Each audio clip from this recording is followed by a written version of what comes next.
সুরে রবি ঠাকুরের গানের নাম বদলে রবীন্দ্রসঙ্গীত এই শব্দবন্ধ প্রথম প্রচলন করেন।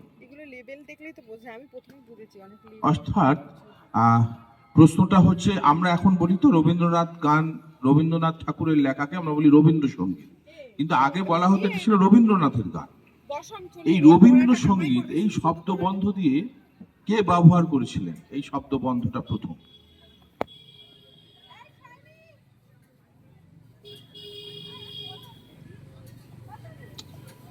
এবং তারপরে রবীন্দ্রনাথের গান রবীন্দ্রসঙ্গীত নামেই প্রচলিত।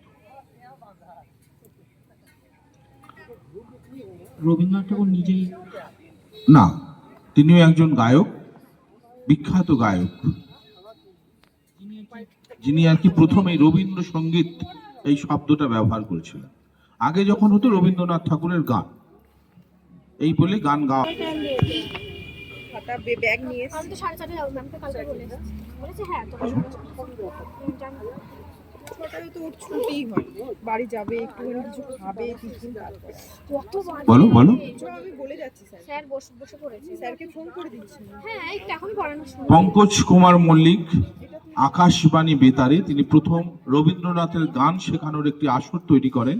সেখানে প্রথম রবীন্দ্রসঙ্গীত শব্দটি ব্যবহার করা হয়।